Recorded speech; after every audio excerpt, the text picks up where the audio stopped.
Dear Chosen One, alam mo ba na hindi mo dapat kasama ang lahat? Dapat kang maging mapili sa pagpili ng iyong mga kaibigan. Hindi ito pagmamalaki, hindi lang lahat ay kwalipikadong mapabilang sa iyong circle of friends. Ikaw ay pinili na may banal na tungkulin, tadhana at layunin. Pagkatapos, kailangan mong maging maingat tungkol sa kung sino ang iyong pinalibutan ang iyong sarili. Napakahusay ng iyong bigay Diyos na atas na hindi mo kayang payagan ang lahat na sumakay sa iisang lifeboat na kasama mo. Mayroong ilang mga uri ng mga tao na dapat mong iwasan sa lahat ng mga gastos. Gusto mo ba silang makilala? Kung gayon ang video na ito ay para lamang sa iyo. Ang video na ito ay nagsasalita tungkol sa 3 uri ng mga tao na dapat mong ingatan bilang isang pinili ng Diyos. Hindi lang iyon, matututo ka rin kung paano maakit ang mga mahuhusay na tao dahil hindi ka mabubuhay ng mag-isa. Ngunit bago tayo magpatuloy, pindutin ang pindutan ng subscription kung hindi mo pa ito nagawa. Minamahal, ang katotohanan na hinihikayat ka ng Biblia na sundin ang kapayapaan sa lahat ay hindi nangangahulugang dapat mong ipagkatiwala ang iyong sarili sa bawat tao. Ang iyong kakayahang malaman kung sino ang dapat mong gawin sa buhay at kung sino ang dapat mong baliwalain ang gumagawa ng lahat ng pagkakaiba. Karaniwang sinasabi na kung sino ang kasama mo sa paglalakbay ang nagpapasya kung gaano kakabilis pumunta, ngunit kung sino ang sumabay sa iyo na maglakad ng may layunin, tinutukoy kung gaano kalayo ang iyong mararating. Gusto mo bang malayo sa buhay? Nais mo bang maiwasan ang pagkawasak ng tadhana? Pagkatapos ay dapat mong seryosohin ang mga aralin na iyong matututunan. Si Jesus, ang perpektong halimbawa ng isang pinili, ay alam ang katotohanan ito. Hindi lang niya nakita ang katotohanan ito, hinayaan niya itong gabayan ang kanyang buhay.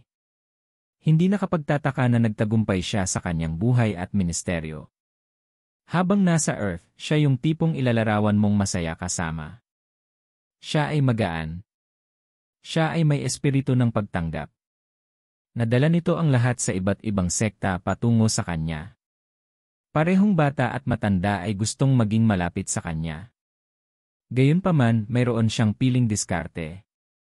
Bilang karunungan ng Diyos, ipinakita niya ang banal na karunungan upang salain ang ilang tao mula sa kanyang buhay. Bagamat maraming tao ang nakapalibot sa kanya, hindi alam ng lahat kung saan siya nakatira. May pagkakataon na may gustong sumunod sa kanya pauwi, ngunit matalino niyang sinabi sa kanya na hindi. Gayunpaman, partikular na hiniling niya na sundan siya ng ilang tao pauwi. Ano sa tingin mo ang pagkakaiba? Bakit niya ginawa yon? Sa Juan Kabanata 2, ginawa niyang alak ang tubig sa kasalan sa Kana sa Galilea. Gayon din, sa huling bahagi ng kabanata, gumawa siya ng maraming himala sa kapistahan ng Pasko sa Jerusalem. Nagulat ang mga taong nanonood. Naniwala sila sa kanya at gustong sumunod sa kanya. Hindi mo ba naisip na yon ay isang pagkakataon para sa kanya upang madagdagan ang kanyang fan base? Sa halip, magugulat ka sa ginawa niya. Sinasabi ng mga bersikulo 24-25. Ngunit hindi ipinagkatiwala ni Jesus ang kanyang sarili sa kanila sapagkat kilala niya ang lahat ng tao. Hindi niya kailangan ang patotoo ng tao tungkol sa tao sapagkat alam niya kung ano ang nasa tao. Nakikita mo ba yun? Hindi niya sila pinigilan sa pagsunod sa kanya, ngunit gumuhit siya ng isang hangganan. Hindi niya ipinagkatiwala ang kanyang sarili sa kanila. Kung magagawa ito ni Jesus, gaano pa kaya ang gagawin mo? Bilang mga pinili ng Diyos, mapanganib na ipagkatiwala ang iyong sarili sa lahat ng makakatagpo mo sa buhay. Mas delikado para sa iyo na ipagkatiwala mo ang iyong sarili sa 3 uri ng tao na ito. Ipagpatuloy ang panonood upang malaman kung sino sila. Number 1, the frenemies. Minamahal, ang pagtawag sa isang tao bilang isang kaibigan ay sagrado at hindi dapat gamitin ng walang ingat. Nangangahulugan ito na hindi mo dapat tawagan ang bawat taong makikilala mo ang iyong kaibigan. Tinukoy ng Biblia kung ano talaga ang kahulugan ng pagkakaibigan. Ang Kawikaan 17:17 ay nagsasabi, ang isang kaibigan ay umiibig sa lahat ng panahon, at ang isang kapatid ay ipinanganak para sa kahirapan. Sa makatuwid, ang sinumang hindi akma sa paglalarawang ito ay hindi karapat-dapat sa pamagat na kaibigan.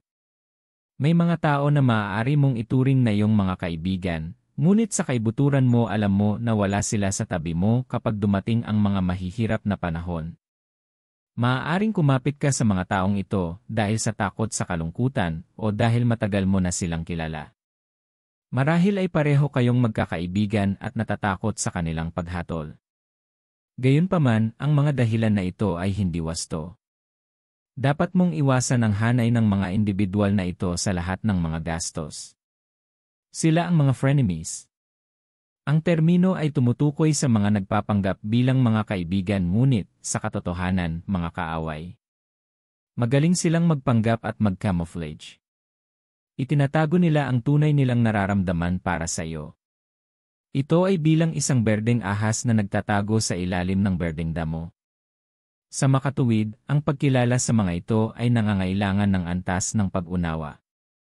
Gayunpaman, maaari kang makakuha ng mga pahiwatig sa pamamagitan ng pagbibigay ng sapat na pansin sa ilan sa kanilang mga banayad na katangian. Halimbawa, ano ang reaksyon nila kapag may magandang nangyari sa iyo? Ito ay dahil ang mga individual na ito ay kadalasang pinakakomportable kapag nakakaranas ka ng mga paghihirap. Tulad ng ibon, nawawala sila kapag hindi paborable ang mga sitwasyon. Wala sila kapag kailangan mo ng suporta, at kumukuha sila ng higit pa sa ibinibigay nila. Ang kanilang relasyon sa iyo ay parasitiko. Wala silang halaga mula sa iyong tagumpay at maaaring makaramdam pa nga ng pagbabanta. Tinitingnan nila ang iyong mga tagumpay bilang kompetisyon. Kapag nakakuha ka ng bago, maaaring kailanganin nilang kunin iyon para mapatunayan ang kanilang sarili. Kung nakikilala mo ang mga katangiang ito sa sinumang nakapaligid sa iyo, mahalagang putulin ang mga relasyon ng mabilis. Ito ay dahil, bilang isang pinili, haharapin mo ang iba't ibang mga unos, kaya kailangan mo ang mga magdadala ng iyong mga pasanin, hindi ang mga makakaubos ng iyong lakas. Alam mo rin ba na madali silang makakahanay sa iyong mga kaaway? Dahil marami silang alam tungkol sa iyo, maaari silang kumilos bilang mga impormante para sa mga nais na saktan ka. Ang mga Pariseo ay palaging nagbabalak laban kay Jesus, ngunit hindi nila magawa ang kanilang masasamang pakana dahil ang mga tao ay palaging sumusunod sa kanya. Kaya, kailangan nila ng isang piraso ng impormasyon ng tagaloob upang maisagawa ang kanilang mga plano. Ang kanilang pinakamagandang opsyon ay isa sa kanyang mga disipulo. Kaya, kinuha nila si Judas Iscariot, isa sa kanyang mga pinagkakatiwalaang disipulo. Napagtanto mo ba na hindi nila nilapitan ang maraming tao na sumusunod sa kanya? Ito ay dahil wala silang akses sa mahahalagang impormasyon tungkol sa kanya. Bago noon, alalahanin na dati nang hinatulan ni Judas ang ginawa ng isang babae na pinahiran si Jesus ng langis ng alabastro, na nagmumungkahi na hindi karapat-dapat si Jesus ng gayong pansin, lahat para sa kapakanan ng kasakiman, dahil siya ang inatyaman. Sa huli, ipinagkanulo niya si Jesus sa halagang 30 pirasong pilak lamang. Nakikita mo ba yun? Nakipagsosyo siya sa halatang mga kaaway ni Jesus para lamang sa kanyang pakinabang. Sa kaso ni Jesus, alam niya ang mga intensyon ni Judas at nakipaglaro upang matupad ang kanyang layunin. Gayunpaman, hindi mo kayang baliwalain ang gayong mga palatandaan sa iyong buhay. Ito ay dahil maaari itong makapinsala sa iyong kapakanan. Kaya naman, mga minamahal, dapat mong sundin ang payo ni Jesus, maging kasing bait ng isang serpiente kapag nakikitungo sa mga lobong ito na nakadamit ng tupa. Magtiwala sa Diyos para sa karunungan. Gayon din, kailangan mong maging kontrolado sa sarili habang nakikipag-ugnayan sa mga taong ito. Iwasang magbahagi ng mahahalagang detalye tungkol sa iyong buhay sa kanila. Naway buksan ng Diyos ang iyong mga mata upang makita ang katotohanan. Number 2, the naysayers. Bilang isang pinili ng Diyos, pupunuin niya ang iyong puso ng malalaking pangarap. Ito ay dahil gusto niyang gumawa ng mga hindi pangkaraniwang bagay kasama at sa iyong buhay. Siyempre, hindi lang upo ang dyablo at panoorin kang ipanganak ang mga katotohanang ito. Isa sa kanyang mga diskarte ay upang matiyak na siya ay nagtatanim ng mga naysayers sa paligid mo. Ang kanilang paglalarawan sa trabaho ay simple, panghinaan ng loob at pag-usapan ang iyong mga pangarap. Palagi silang negatibo sa iyong mga ideya. Binibigyan ka nila ng maraming dahilan kung bakit imposible. Hindi ka dapat magtaka na sa kanilang mga iniisip, maaaring maganda ang ibig nilang sabihin para sa iyo. Inosente, gusto nila kung ano ang pinakamahusay sa kanilang paningin para sa iyo. Gayunpaman, ang kanilang pinakamahusay ay mas mababa kaysa sa mga intensyon ng Diyos para sa iyo. Dapat mo ring iwasan ang hanay ng mga tao na ito. Matalinong ilagay ang mga ito sa kanilang lugar, baka pag-usapan ka nila ng iyong banal na layunin. Nagpakita ang anghel kay Zacarias sa templo at binigyan ng pangalan ang kanyang anak bago pa man siya isinilang. Nang maglaon, ipinanganak ng kanyang asawang si Elizabeth ang kanyang sanggol at oras na para tuliin ang bata. Gusto ng pamilya at mga kaibigan na pumunta para magdiwang kasama nila na Zacarias ang pangalan ng bata dahil Zacarias ang pangalan ng kanyang ama. Maling pagkakakilanlan sana yon. Alam mo kung gaano kahalaga ang mga pangalan, tama ba? Salamat sa Diyos para kay Elizabeth. Tumanggi siya at sinabing John ang pangalan ng bata. Nagulat sila dahil walang sinuman sa kanilang pamilya ang tumatawag sa pangalan na yon. Nang maglaon ay sumagip si Zacarias. Sa pagsulat sa isang tableta, kinumpirma niya na ang pangalan ng bata ay John. Ngayon isipin na sina Zacarias at Elizabeth ay sumuko. Paano kung magkasundo sila na walang sinuman sa kanilang pamilya ang pinangalan ng John? Hindi mo ba naisip na yon ay isang embargo sa kapalaran ni John? Minamahal, kapag tinitingnan mong mabuti ang kasulatan, bawat pinili ay may isa o dalawang sumaway sa kanyang buhay. Gayunpaman, ang kanilang tugon ay palaging pareho, palagi nilang pinipigilan ang mga ito at iniiwasan sila. Ang mga sumaway kay Jesus ay mga miyembro ng kanyang sambahayan. Pinanood nila siyang lumaki. Nakilala nila ang kanyang ama na si Jose na karpintero at si Maria na kanyang ina. Paano siya naging tagapagligtas ng mundo? Akala nila, pagkatapos ng lahat, siya ay mula sa maliit na lungsod ng Nazareth. Minaliit nila siya. Dahil dito, sinabi ng Biblia na hindi siya nakagawa ng maraming himala sa kanyang bayan. Nangangahulugan ito na lumipat siya hanggat maaari mula sa kanila. Pumunta siya sa pagtitipon ng mga naniniwala sa kanya. Mga minamahal, dapat mo ring gawin ito, iyon ay, kung kailangan mong gampanan ang mga dakilang gawain na iniatang ng Diyos para sa iyo bilang kanyang pinili. Dapat mong malaman na hindi lahat ay mauunawaan ang iyong paglalakbay. Kaya sa halip na maglaan ng oras para magpaliwanag, putulin mo na sila. Dahil wala kang luho ng oras. Ang oras ay mahalaga kapag kinukumpleto ang iyong takdang aralin. Alamin na ang bawat segundo ay mahalaga. Kung nakinig si Nehemia sa mga tinig ni Sanballat at Tobias, hindi sana siya magtatagumpay sa muling pagtatayo ng mga guho ng Jerusalem. Hindi sana matatanggap ni Bartholomew ang kanyang paningin kung nakinig siya sa maraming tao na pumipigil sa kanya. Kinailangan ng Diyos na ihiwalay si Joseph sa mga miyembro ng kanyang pamilya ng pilit. Sinabi ng kanyang mga kapatid na gusto nilang makita kung paano matutupad ang kanyang mga pangarap. Minamahal, hindi maiiwasan sa iyong paglalakbay ang pakikipagtagpo sa pangkat ng mga tao, ngunit dapat kang maging maingat. Huwag mo silang i-accommodate. Kahit sinong myopic tungkol sa assignment mo sa buhay ay hindi nararapat sa iyong atensyon. Huwag hayaang bawasan ka nila sa parehong antas tulad nila. Napakapit sila sa iyong kasaysayan na hindi nila makita ang hinaharap. Mangyaring lumaya mula sa kanilang kadena. Huwag mong hayaang hilahin kanila pabalik. Number 3, ang kampante. Ang huling hanay ng mga taong dapat mong iwasan, na tatalakayin natin sa video na ito, ay ang pagiging kampante. Passive ang mga taong ito. Kontento sila sa kasalukuyang status quo, kaya nakikita nilang sobra-sobra ang iyong ginagawa kapag umabot ka para sa mas mataas na taas. Tinatangkilik nila ang kaginhawaan ng mga nakaraang tagumpay, kaya itinatayo nila ang kanilang mga tolda doon. Ito ay laban sa mga prinsipyo ng tagumpay. Bilang isang pinili, sinasabi ng Biblia na ang iyong landas ay parang isang nagniningning na liwanag. Nangangahulugan ito na kung mas mahaba ang iyong buhay, mas maliwanag na dapat kang lumiwanag. Hindi mo sinadyang sabihin ang magagandang kwento ng nakaraan. Ang iyong mga tagumpay at nakamit ay hindi dapat maging isang beses. Kailangan mong iwasan ang sinumang lumalaban sa paglago at pagbabago. Ang mga taong ito ay hihilahin ka lamang pabalik at hindi ka papayagang gampanan ang iyong bigay Diyos na atas. Mga minamahal, kahit ang Diyos ay nais mong sumulong. Halimbawa, iniulat ng Biblia na ang mga Israelita ay nakarating sa bundok Sinai noong 3 buwan pagkatapos nilang lisanin ang Ehipto.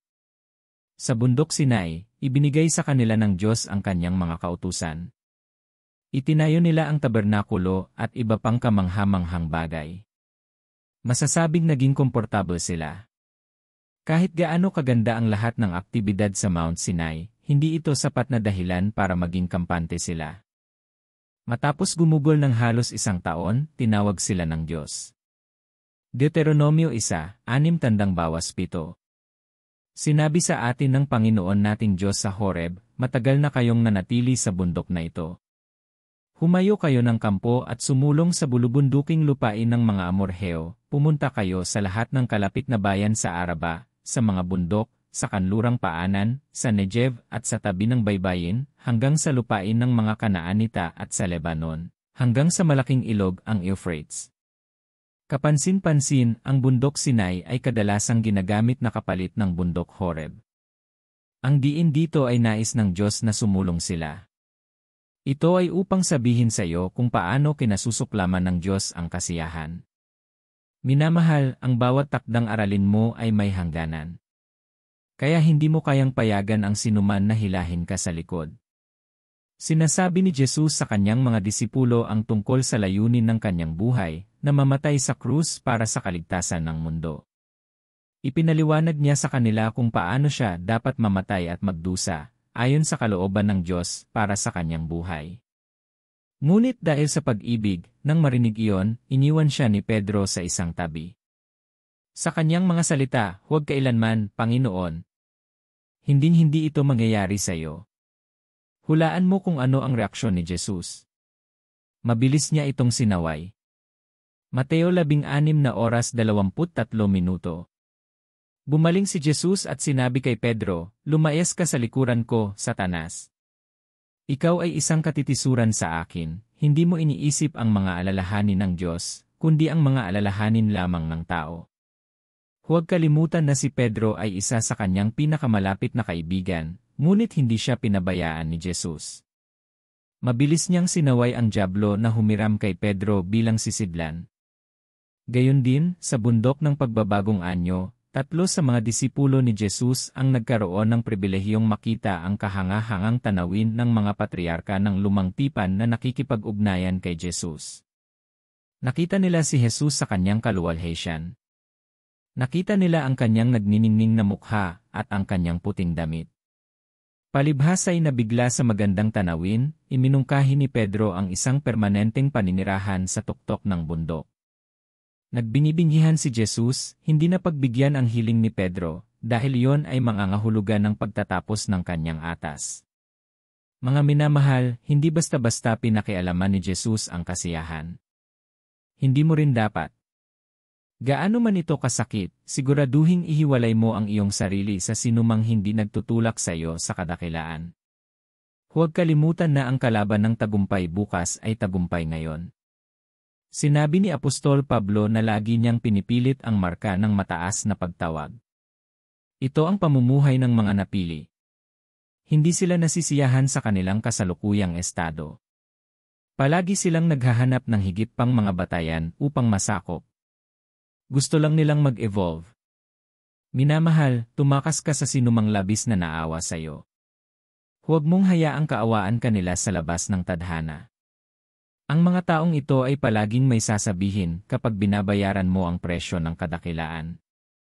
Hindi mo ba naisip na mas mabuting gumawa ng sobra at tuparin ang tadhana kaysa gumawa ng napakaliit at makaligtaan?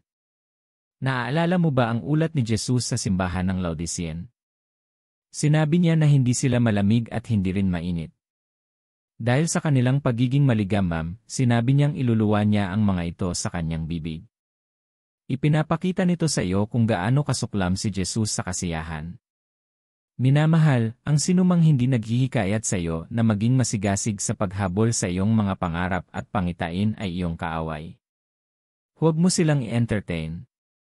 Mahal na pinili, hindi mo kayang talikuran ang magandang buhay na ibinigay sa iyo ng Diyos dahil sa iyong kapabayaan. Pinili ka ng Diyos mula sa karamihan para sa kanyang kaluwalhatian. O hindi mo ba alam na siya ay may layunin sa isip? Siyempre ginagawa niya. Alam ng dyablo na hindi siya madaling makalapit sa iyo dahil ang Diyos ay nagtayo ng pader ng apoy sa paligid mo. Kung gayon, hindi mo ba iniisip na gagamit siya ng mas banayad na pamamaraan? Kadalasan, ginagamit niya ang mga taong malapit sa iyo. Kung hindi gagawin ang pag-iingat at magtatagumpay sila, gaano man sila ka-anoint o gifted, magsisisi lang sila. Naaalala mo ba si Haring Jehoshaphat, isa sa ilang hari ng Juda na may magandang ulat? Alam mo ba na mawawala sa kanya ang lahat ng kanyang pinaghirapan kung hindi dahil sa awa ng Diyos? Bagaman isang makadiyos na hari, si Jehoshaphat ay gumawa ng isang malubhang pagkakamali sa pamamagitan ng paghahanay ng kanyang sarili kay Ahab, ang hari ng Israel. Sa unang mga hari 22, inanyayahan ni Ahab si Jehoshaphat na sumama sa kanya sa isang labanan laban sa Ramot Gilead. Sa kabila ng babala ni Propeta Mikaya, nilinlang siya ni Ahab na isuot ang kanyang maharlikang damit habang si Haring Ahab ay nagbalakayo. Alam mo ba ang nangyari?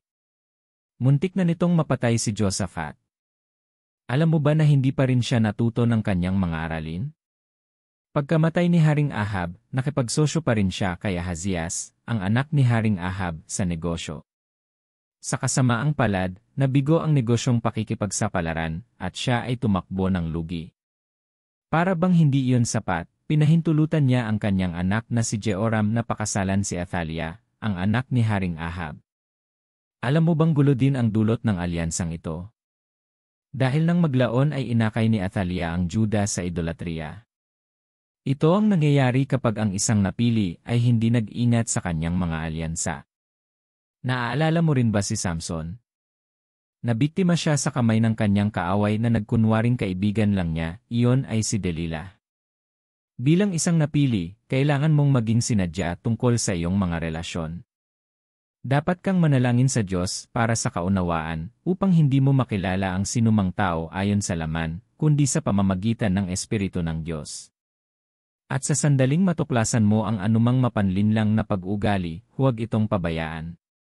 Gayunpaman, minamahal, hindi ito nangangahulugan na hindi ka dapat makipag-ugnayan sa mga tao.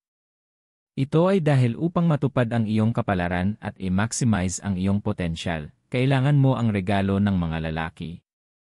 Kailangan mong malaman na kung papayagan mo ang Diyos, mapapalitan niya ng tama ang mga maling tao sa iyong buhay. Narinig mo ba ang tungkol sa mga makapangyarihang lalaki ni David? Ang mga ito ay sinanay ng mga sundalo na tumayo kasama ni David sa hirap at ginhawa. Sila ay tapat at nakatuon sa kanya. Minahal at pinarangalan nila siya. Alam mo ba na ang Diyos ang nagdala sa mga taong ito? Kaya hindi na kailangang magpumigla si David, kusa silang dumating. Sinasabi ng 1 Kronika 12:22, araw-araw, ang mga tao ay dumating upang tulungan si David hanggang sa magkaroon siya ng isang malaking hukbo, tulad ng hukbo ng Diyos. Kung magagawa ito ng Diyos para kay David, magagawa rin niya ito para sa iyo. Gayunpaman, kailangan mong makipagtulungan sa Kanya. Mabilis na sumisid tayo sa 5 bagay na dapat mong gawin para maakit ang mga tamang tao. Una, ipagkatiwala ang iyong mga paraan sa Diyos. Nangangahulugan ito na hahanapin mo ang mukha ng Diyos bago ka makipagsosyo sa sinuman. Kawikaan 3:5-7, magtiwala ka sa Panginoon ng buong puso mo, at huwag kang manalig sa iyong kaunawaan. Sa lahat ng iyong mga lakad ay kilalanin mo siya, at itutuwid niya ang iyong mga landas. Huwag kang magpakapantas sa iyong sariling mga mata, matakot ka sa Panginoon at umiwas sa kasamaan. Tingnan mo si Jesus. Nakatala sa Biblia na nanalangin siya buong gabi bago pumili ng kanyang mga disipulo. Humingi siya ng patnubay ng Diyos. Mga minamahal, gaano ka kadalas humingi ng patnubay ng Diyos bago sumang-ayon sa anumang pakikipagsosyo? Kung hindi mo pa ito ginagawa, oras na para magsimula ka. Alam ng Diyos ang hindi mo alam. Sinasabi ng salita ng Diyos, ang puso ng tao ay lubhang masama, sino ang makakaalam nito? Ang talatang ito ay nananatiling isang retorika na tanong, ngunit inilalagay ko sa iyo na alam ng Diyos. At kapag lumakad ka ng malapit sa Kanya, ihahayag niya sa iyo ang kanilang mga intensyon. Kapag gumugugol ka ng oras sa presensya ng Diyos, natural na nagiging kasuklam-suklam ang mga taong ito sa iyo. Maaaring hindi mo ito maipaliwanag, ngunit matutuklasan mo na hindi ka na magiging komportable sa piling nila. Sa panahon ng isa sa mga evangelistic outreaches ni Paul sa Filipos, nakilala niya ang isang batang aliping babae na may espiritu ng panghuhula. Ang babaeng ito ay nagpropesya na hinihikayat ang mga tao na makinig kay Paul at sa kanyang kaibigan. Gayunpaman, naiintindihan ni Paul na hindi siya nagtataglay ng tamang espiritu. Nagalit si Paul sa kanyang espiritu at pinalayas ang masamang espiritu sa kanya. Kung si Paul ay hindi sensitibo sa espiritual, hindi ba sa tingin mo ay gagawin niya itong isang ministerial na kasama? Mga minamahal, kahit si Jesus ay nagsabi na hindi lahat ng tumatawag sa Kanya na Panginoon ay talagang para sa Kanya. Kaya kailangan mong maging lubhang sensitibo at marunong makita ang kaibahan. Ito ay mangyayari lamang kapag palagi kang humihiling sa Diyos bago gumawa ng anumang hakbang. Pangalawa, maging tamang tao. Gusto mo ba ng tamang tao sa buhay mo? Pagkatapos ay maging isa sa iyong sarili. Ito ay dahil maaari mo lamang maakit kung sino ka. Maging nakatuon sa pagiging isang taong may halaga. Kapag ikaw ang eksaktong kabaligtaran, masamang hangarin ang mga tamang tao. Sinangguni namin si David. Sinasabi ng Biblia na sinanay niya ang kanyang mga tauhan, ipinalabas niya ang pinakamagaling sa kanila. Sa Genesis 14 na, si Lot, ang kapatid ni Abraham, ay nahuli. Nang makarating ang balita kay Abraham, tingnan kung ano ang ginawa niya. Sinasabi ng mga bersikulo 14 na 16 na. Nang mabalitaan ni Abram na ang kanyang kamag-anak ay nabihag, tinawag niya ang 318 sinanay na mga lalaki na ipinanganak sa kanyang sambahayan at hinabol hanggang sa Dan. Noong gabi, hinati ni Abram ang kanyang mga tauhan upang salakayin sila, at kanyang nilupig sila. Tinugis sila hanggang sa Hoba, sa hilaga ng Damasco. Nabawi niya ang lahat ng pag-aari at ibinalik ang kanyang kamag-anak na si Lot at ang kanyang mga ari-arian, kasama ang mga babae at ang iba pang mga tao. Sa palagay mo ba ay nakamit ni Abraham ang dakilang gawang ito ng mag-isa? Tiyak na hindi. Ngunit bigyang pansin ito, sumama siya kasama ang mahigit 300 sinanay na lalaki mula sa kanyang sambahayan. Tiyak na pinapakain niya sila, tinitirhan sila, at tinustusan ang kanilang mga pangunahing pangangailangan. Minamahal, dapat ay handa kang mamuhunan sa mga dekalidad na relasyon. Ang mga relasyon ay tungkol sa give and take. Maaari mong asahan na makatanggap ng halaga bilang kapalit kapag nagbigay ka ng halaga. Ito ay dahil walang gustong magkaroon ng parasite sa kanilang paligid. Gayon din, itakda ang mga halaga. Karaniwang sinasabi na mahuhulog ka sa lahat kung hindi mo paninindigan ang isang bagay. Alam mo ba ang ibig sabihin nito? Nangangahulugan ito na kung walang matibay na pagpapahalaga, paniniwala, o paninindigan, madali kang maimpluwensyahan, mamanipula, o maimpluwensyahan ng anumang bagay na darating sa iyo. Itaas ang iyong mga pamantayan ng napakataas na hindi nila kayang tanggapin ang mga hindi entity. Matutuklasan mo na ang ilang mga tao ay natural na magsisimulang mahulog. Ipinaalam ni Jesus ang kanyang pagkakakilanlan sa mga taong sumusunod sa kanya. Sinabi niya sa kanila na siya ang tinapay ng buhay at ang sinumang kumakain ng kanyang laman at umiinom ng kanyang dugo ay may buhay na walang hanggan. Hindi matanggap ng marami sa kanyang mga tagasunod ang katotohanan ito. Sinasabi ng Biblia na marami sa kanyang mga disipulo ang bumalik mula sa panahong iyon, hindi na sila makasunod sa kanya muli. Pagkatapos ay hinarap ni Jesus ang 12. Tinanong niya sila kung gusto din nilang umalis. Ito ang pagsubok ni Jesus sa kanilang pangako. Nais niyang malaman kung komportable sila sa kanyang pagkakakilanlan at mga paniniwala. Pagkatapos ay tumugon si Apostol Pedro sa ngalan ng iba. Sabi niya, Panginoon, kanino kami pupunta? Nasa iyo ang mga salita ng buhay na walang hanggan. Mahal, huwag kang matakot na mawalan ng tao. Ang sinumang hindi naniniwala sa iyong paniniwala ay hindi karapat-dapat para sa iyo. Dahil maaga o huli, kung magpapatuloy ka sa paglalakad kasama sila, maimpluwensyahan ka nila. Magiging katulad ka nila at hindi ito sapat para sa iyo bilang isang pinili. Bukod pa rito, maging palakaibigan. Sinasabi ng Biblia na ang sinumang magkakaroon ng kaibigan ay dapat munang magpakita ng kanyang sarili na palakaibigan. Maaaring kailanganin mong bumaba mula sa iyong mataas na kabayo at maging naa-access. Hindi ka maaaring patuloy na lumaki at magsasabing masyadong abala at asahan na magkaroon ng mga taong may kalidad. Si Jesus ay isang masayang tao. Ang isang bagay na alam natin tungkol kay Abraham ay ang kanyang kabaitan. Paano si David?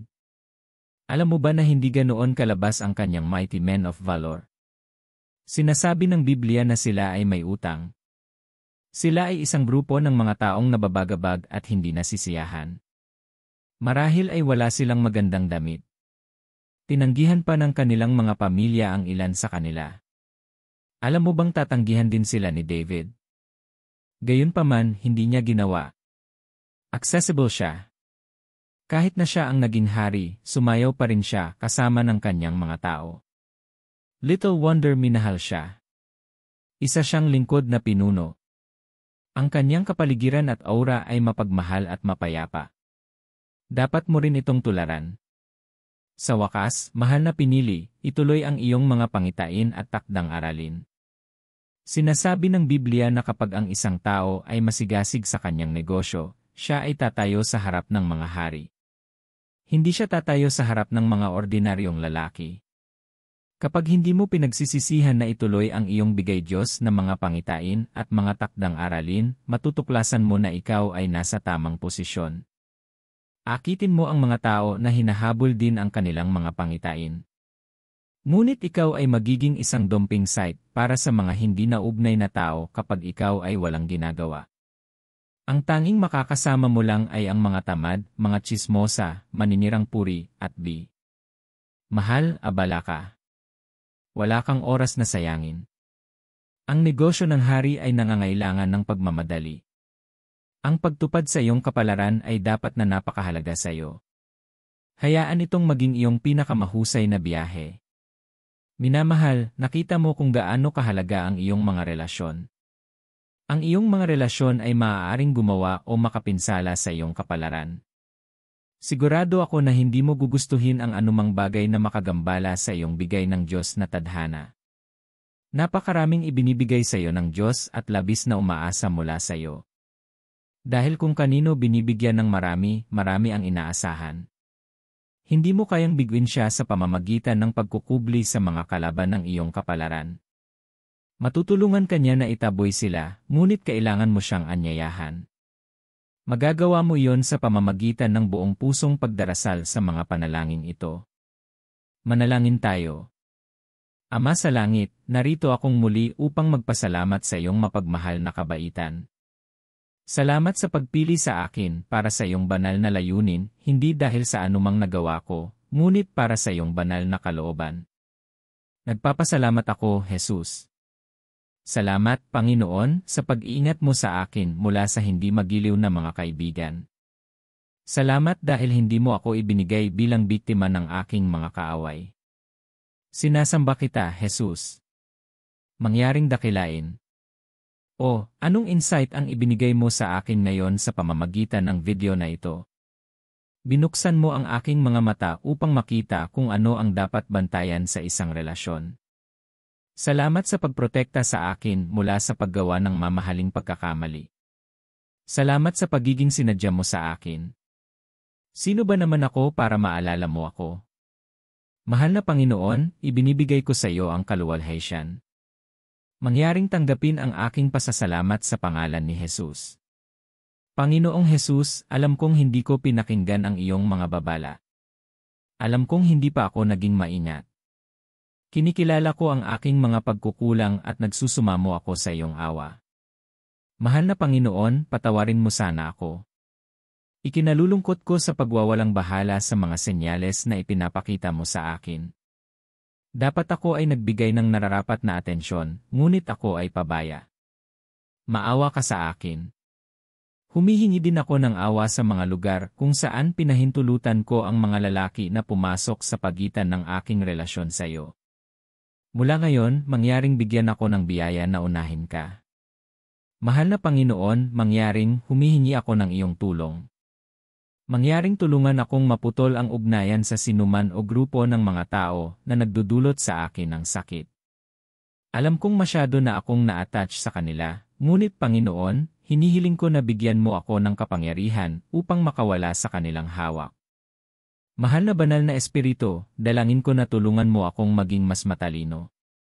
Nagdarasal ako para sa kaloob ng pag-unawa. Ayoko nang mahuli ng walang kamalay-malay.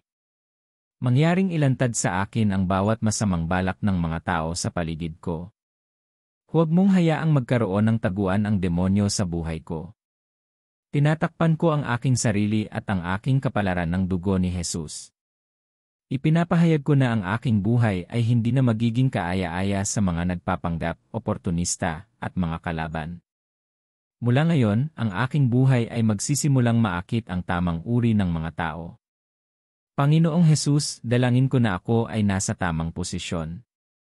May access ako sa mga taong mahalaga, yung magtutulak sa akin na maging ang taong ginawa mo sa akin. Panginoon, hinihiling ko rin na tulungan mo akong paunlarin ang aking sarili.